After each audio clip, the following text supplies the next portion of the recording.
Viana por aqui, mais um vídeo no canal e hoje o assunto é Champions League feminina, finalmente começou a fase de grupos. Nesse vídeo falarei sobre a primeira rodada dos grupos A e B. Antes de começar, você ainda não é inscrito aqui no canal Amanda Viana? Inscreva-se, deixa o like, o joinha e ative o sininho, as notificações, porque quando pintar conteúdo novo por aqui, você fica sabendo em primeira mão. Então, bora lá falar sobre esses jogos que aconteceram na terça-feira, dia 8 de outubro, né? O grupo A, nós tivemos aí a vitória do Lyon para cima do Galatasaray por 3-0 e a Roma bateu o Wolfsburg 1-0, primeira vitória da Roma na história contra as Lobas. Já no grupo B, tivemos a estreia do Chelsea que venceu por 3-2 o Real Madrid e o Twente visitou o Celtic da Escócia e ganhou por 2-0. Vou começar primeiro com o grupo A. No grupo A, vi com um pouco mais de atenção, né? Os dois jogos, obviamente, no mesmo horário, vi com mais atenção a partida entre Roma e Wolfsburg. Então vamos começar por ela. Foi um duelo bem equilibrado. O Wolfsburg do Thomas Struth veio com uma formação até um pouquinho diferente, com algumas jogadoras em termos de posicionamento. A Janina Minde, meio-campista, iniciou na zaga ao lado da Hegerin, da Marina Hegerin. No meio-campo, a Alex Popp jogou um pouco mais recuada, né, ao lado ali da Lena Latvain para auxiliar a construção inicial, com a Svenja Hutt por dentro também, circulando, trocando de posição em alguns momentos. Linette Beerenstein atuou pela direita, com a Rebecca Blomqvist, a sueca, no comando do ataque, e pela esquerda, Svendis Jonsdottir. Já pelo lado da Roma, acho que o que eu chamo a atenção é a trinca de meio-campistas, com Saki Kumagai, a Gred e também a Manuela Giuliano. No comando do ataque, Eveline Viens não recebeu tantas bolas assim na partida, né? Não era muito jogo para isso, mas quando foi acionada, teve ali o seu pivôzinho fazendo parte, em alguns momentos jogadas pelo alto, e a Roma veio com aquela sua proposta de tentar se defender de forma muito sólida e sair com qualidade para o ataque.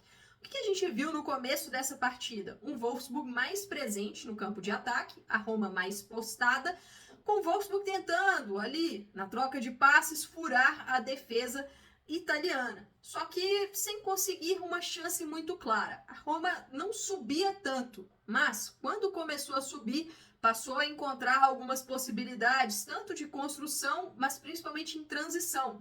Acabou que aconteceu uma penalidade, a bola tocou no braço da Lynn Wilms, lateral direita holandesa, a arbitragem marcou e Manuela Giuliano bateu com muita categoria para abrir o placar para Roma.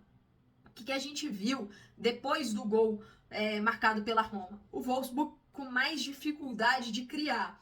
A Roma encaixou um pouco melhor a marcação na saída de bola do Wolfsburg. A Janina Minde e a Hegerin, elas ficavam mais junto com a Lynn Wilms e isso liberava a Sarai Linder pela lateral esquerda para trabalhar um pouco mais avançada no corredor. Então o Wolfsburg fez uma saída ali, uma construção inicial com 3 atletas. Lena Latvain e Alex Popp sempre dando o suporte, mas a marcação da Roma estava muito encaixada, não estava permitindo que o Wolfsburg levasse essa bola com tanta frequência em zonas perigosas do campo, tanto que a Beerenstein e a Blomqvist participaram muito pouco da partida.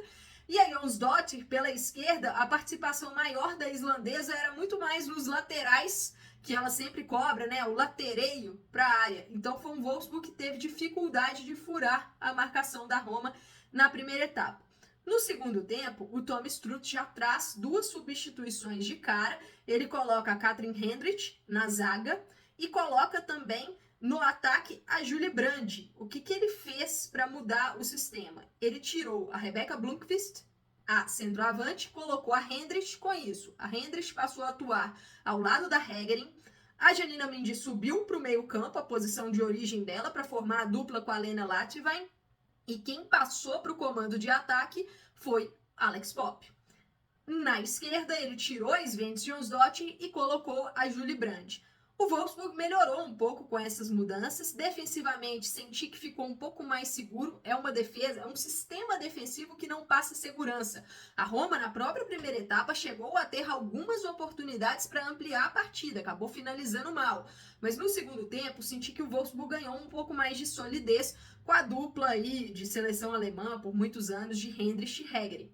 No meio-campo, a Mindy fica um pouco mais confortável com a partida e a Pop com liberdade para pisar na área, lógico, baixando no meio para tentar organizar o jogo. A Svenja Hutt a gente passou a vê-la não só no meio, mas também na ponta direita, uma função que ela já fez muito tempo no Wolfsburg. E a Julie Brand tem característica diferente da Svendes, né? A Brand é uma jogadora que não fica só na ponta, ela circula também. Então o Wolfsburg ganhou um pouco mais de dinamismo. Porém, a Roma seguiu fazendo um bom trabalho defensivamente para travar as jogadas. Qual foi a alternativa encontrada pelas Lobas para levar perigo para a goleira César? Bola aérea, especialmente nos escanteios. O Wolfsburg é um time que é muito forte de jogada aérea, tanto que chegou a mandar a bola na trave com a Hegerin, né? A Pop chegou a cabecear de forma perigosa também, mas pecou muito na finalização. O Tom Struth chegou a fazer outras substituições, a Enderman entrou na partida, mandou uma bola no travessão, porém, em que pese a melhora ofensiva do Wolfsburg e também um pouco defensiva, o time não conseguiu transformar isso em gols, não conseguiu furar a defesa da Roma, criou oportunidades, mas parou não só no travessão, mas também na César, que fez ótimas defesas na partida. E a Roma? Alessandro Spugna fazendo um grande trabalho. Senti que demorou um pouquinho a mexer, a reagir às mudanças do Wolfsburg, mas a Roma se segurou como pôde, né? Lógico, às vezes com um pouco mais de sorte do que juízo. Achei que poderia ter agredido um pouco mais nos contra-ataques, mas não conseguiu furar tanto ali a marcação do Wolfsburg em transição. Mas a Roma conseguiu sustentar o resultado, uma vitória aí a ser muito comemorada, porque é um grupo complicado, um grupo que também tem Lyon e Twente. Quem eu gostei da Roma? Achei que a Giulia Dragoni fez uma boa partida, ela atuou mais pela direita, né, aberta pela direita. Gostei da Manuela Giuliano, é uma jogadora muito sólida, muito centrada. Saki Kumagai também fez um bom jogo. Acho que a Roma, coletivamente, em que pese o Wolfsburg ter tido oportunidades no segundo tempo, a Roma fez um jogo bem competitivo, como tem feito em Champions League. Bora passar então para outra partida desse grupo? Lyon e Galatasaray. O Lyon estreia com vitória, um 3-0 que poderia ter sido mais, né? O Lyon criou para mais, porém finalizou muito mal as suas jogadas. 2 gols da Diani, 1 gol da Vanessa Gilles. O Lyon soube aproveitar muito bem a fragilidade da equipe turca em cruzamentos, em jogadas aéreas na defesa. O Lyon criou muitas chances dessa forma, mas acabou parando na má pontaria das suas jogadoras e também na goleira do Galatasaray. Senti o Lyon em alguns momentos precipitando as jogadas, né? Poderia ter parado um pouco, levanta a cabeça, olha uma companheira que está em melhor posição, mas não deixa de ser uma estreia com vitória, não sofreu defensivamente, isso é um ponto positivo. Só que é claro, foi o duelo mais fácil, mais tranquilo da chave. Será muito mais desafiado contra Wolfsburg e contra Roma. Passando para o grupo B, Chelsea e Real Madrid, jogo no Stamford Bridge, em Londres. A equipe do Chelsea, né, com Sônia Bom Pastor agora no comando. Achei curiosa a escalação do Chelsea com a opção por Sandy Baltimore na lateral esquerda. A Bom Pastor chegou a utilizar isso em alguns minutos no jogo contra o Crystal Palace, mas uma coisa é Crystal Palace na WSL, que é, em tese, a pior equipe do campeonato. Outra coisa é levar isso levar a Baltimore como titular na lateral esquerda para o confronto de Champions com o Real Madrid. Vale mencionar, né, que o Chelsea não tem ainda disponível a Niamh Charles, né, ela teve uma lesão no ombro na pré-temporada, precisou passar por cirurgia, mas Ashley Lawrence estava no banco, Eve Perissé estava no banco, seriam opções também, a Bom Pastor optou pela Baltimore. Como é que se deu um pouco a construção do Chelsea?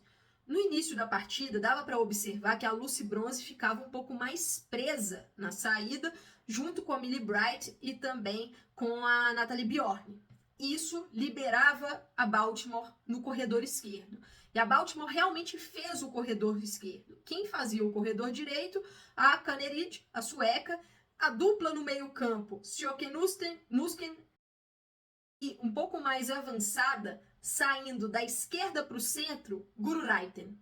A movimentação da norueguesa foi algo muito interessante na partida, porque no momento defensivo, ela fechava o lado esquerdo, nas 2 linhas de 4 que o Chelsea fez, marcando. Porém, quando o Chelsea tinha a bola, a Raiten tinha a liberdade de ou trabalhar com a Baltimore pela esquerda ou flutuar pelo centro nas costas da Mayra Ramírez e também da Lauren James, né? A Lauren James fez um papel ora um pouco mais avançado, ora um pouco mais recuado no meio. A Mayra Ramírez, em alguns momentos, caindo para a esquerda, com a Raiten por dentro, em outros momentos mais avançada no comando de ataque. Então dá para perceber que a Sônia Bonpastor está tentando algumas formações, né? Tá tentando alguns pontos táticos na equipe. Vejo com bom potencial essa circulação da Raiten com muita liberdade também para Mayra Ramírez circular, para a própria Lauren James. Porém, o Chelsea ainda precisa de mais solidez coletiva na fase ofensiva. Teve muitos problemas de construção e conexão no primeiro tempo contra o Real Madrid. Mas o que facilitou para o Chelsea? Um gol logo cedo. Marcou nos primeiros minutos da partida.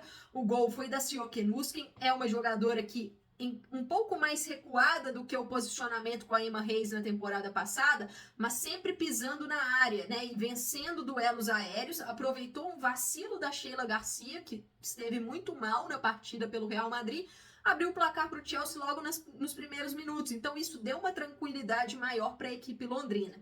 Mas o Real não fez um primeiro tempo ruim. O problema do Real no jogo foi que os erros defensivos foram tão pesados que a vantagem que o Chelsea construiu foi excelente.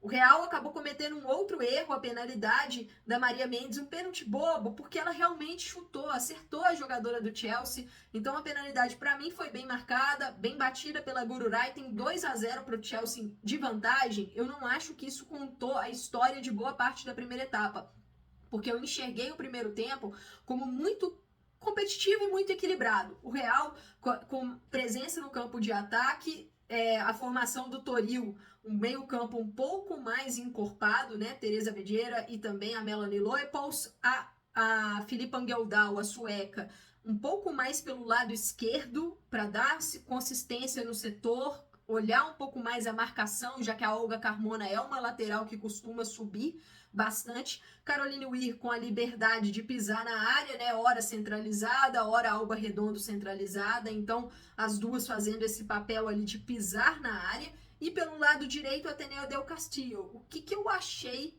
que faltou para o Real conseguir incomodar mais o Chelsea?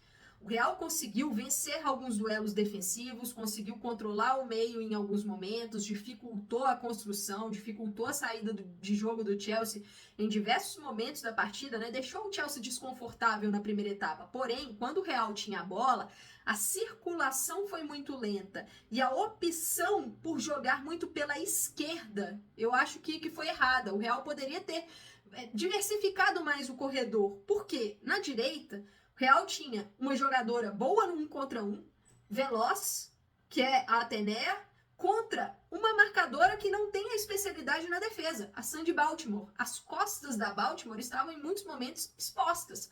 O Chelsea estava com dificuldade para controlar esse setor, mas o Real não conseguiu aproveitá-lo tão bem assim. Muito porque ou trabalhava em demasia pela esquerda, ou a circulação de bola estava lenta e dava tempo para o Chelsea fazer a recomposição. Mesmo dessa forma, o Real ainda conseguiu diminuir o placar no final da primeira etapa, gol da Alba Redondo. No segundo tempo, a história foi um pouco diferente. A presença do Chelsea no campo de ataque foi maior. O Real ficou em alguns momentos recuado, acho que não pela vontade do Real, mas porque o Chelsea empurrou o Real para trás. O Chelsea conseguiu colocar as suas linhas mais avançadas no campo. E aí acabou aparecendo um pouco mais a fragilidade defensiva do Real, né? Contratações para a temporada subiram o nível da defesa? Sim, mas o sistema defensivo ainda é frágil, porque ainda está passando por uma adaptação, por uma construção e pela evolução natural. O Chelsea aproveitou bem disso, aumentou a sua vantagem com a Mayra Ramírez de cabeça. A Maia Lacrar foi muito mal no lance, né? Acabou permitindo que a Ramírez vencesse fisicamente ali o duelo pelo espaço.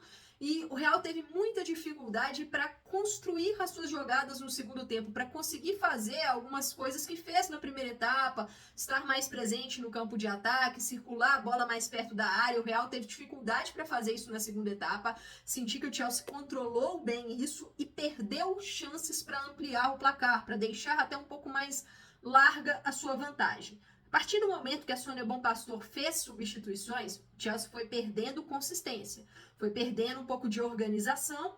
O Real encontra um gol na reta final da partida, numa jogada que o Chelsea se defendeu muito mal, muito exposto, sem conseguir tirar a bola da área. Linda Caicedo faz o gol. E aí o que era imaginado?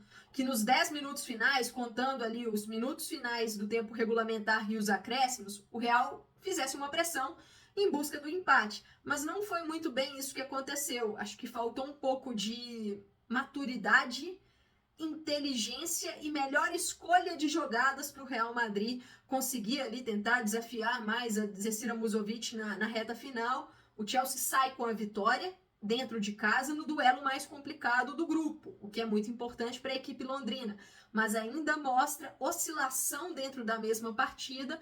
Início de trabalho da Sônia Bonpastor, mas ela tem um elenco bem recheado nas mãos, então vamos ver como é que ela vai conduzir essa evolução das Blues. Pelo lado do Real, de positivo, fica a competitividade. O Real competiu muito bem contra o Chelsea, diferentemente de alguns outros duelos que as equipes já tiveram em Champions. O Real conseguiu competir muito bem, mas falta finalizar melhor as suas ações, executar melhor as suas ações, tanto na defesa quanto no ataque, para tentar o resultado positivo. Olhando para outra partida do grupo, o Twente da Holanda visitou o Celtic na Escócia e se deu bem. 2 gols de Kelly Van Duren para vencer e um placar muito bom para o Twente, porque pensando aí em tentar desafiar, quem sabe, o Real Madrid por uma classificação nesse grupo, vencer o e as holandesas conseguiram fazer isso fora de casa. Então vamos ver como será a postura do Twente nos confrontos mais complicados do grupo contra Chelsea e também contra Real Madrid. Pessoal, essa foi a análise dos jogos de primeira rodada da Champions do grupo A e do grupo B. Canal Amanda Viana por aqui. Me sigam nas redes sociais. Estou deixando aqui @AmandaVSilva nas redes sociais. Fico por aqui. Valeu!